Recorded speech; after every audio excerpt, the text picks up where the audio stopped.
কবরখানাগুলো safety আছে বলে নিয়ে যাওয়া হয়, বাট না তো মানে ওই যে কবরের যে রিচুয়ালস গুলো আছে ওগুলো এখানে বন্ধ আছে বলে নিয়ে যাওয়া হয়।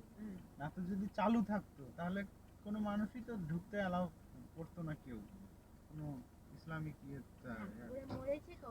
এই গেটটা দাদা, এই গেটটা কিসের গেট?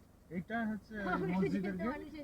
এটার ভেতরে একটু গার্ডেন করা এটা হয়েছে। এএসআই এর জন্য এই ওয়াল গার্ডার এএসআই এর। এই মসজিদটা কি চল মানে নেই? হ্যাঁ চালু আছে, চালু আছে, নামাজ হয়। হ্যাঁ হ্যাঁ নামাজ হয়। আর এই যে স্থাপত্যটা যেটা দেখছেন এইটা, এটা কিন্তু নিরেট একটা মানে জানালা দরজাহীন একটা ঘর, যে ঘরটা পুরো নিরেট বলা হচ্ছে স্থাপত্য। এবার ওইটা এখানে দাঁড়াই। হ্যাঁ দাঁড়া। এবার তুলে নাও।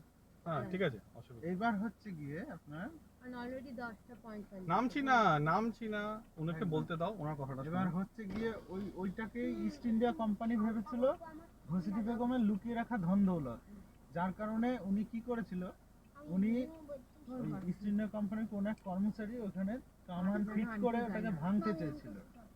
ভাঙা মাত্রই ওইখানে সাথে সাথে স্পট ডেড হয়ে যায়, মুখ দিয়ে রক্ত উঠে মারা যান ওই কর্মচারী। তো যার কারণে ওইটা আর হস্তক্ষেপই করে না, ওইভাবেই থেকে গেছে যুগ যুগান্তর, প্রায় 200 বছর বয়স তার সেই ওই প্রাচীরটা। তো এইভাবেই থেকে গেল, আর কেউ হস্তক্ষেপ করেনি, এএসআইও আর হাত দেয়নি ওই শোনার পর। তবে এটা আমার কিছুটা মানে ওইটাকে একটু মিথ লাগে, তবে সাইন্টিফিক ব্যাপারটা হচ্ছে যে কামানটা এত কাছে ফিট করেছিল এবং মানুষটা এত কাছে ছিল, ওই ব্যাপক শব্দ এবং ব্যাপক ওই ফোর্সের চোটে বা ওয়েভের চোটে ওর নিজে থেকে আসে কিছু একদম ওই কারণে ওইটা লেগে গেছে। কিন্তু মোটর যখন ফায়ার করে নিচু হয়ে যায় ওরা, অনেকে দূরেও পালিয়ে যায়। হ্যাঁ স্প্লিন্টার যতটা না তার থেকেও বেশি শক ওয়েভটা, শকটা ওইটাই লেগেছিল বলে আমার মনে হয় ওর মৃত্যু হয়েছিল। রক্ত বেরিয়ে মুখে তারপরে ধাক্কাটা খেয়ে একদম, তাছাড়া আমার মনে হয় না যে তাছাড়া মৃত্যু হতে পারে, কারণ এটা হতে পারে অভিশপ্ত, বাট এতটা অভিশপ্ত নয় যতটা উনি মারা গেল, ওনার কুকুরও মারা গেল সাথে সাথে।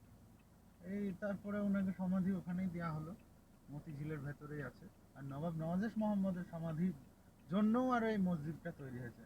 নবাব নওয়াজিশ মানে তখনকার দিনে নবাবদের এটা একটা ট্র্যাডিশন, যত নবাবের ট্র্যাডিশন দেখবেন সব মসজিদের সামনে, মসজিদের সিঁড়ির নিচে সমাধিগুলো।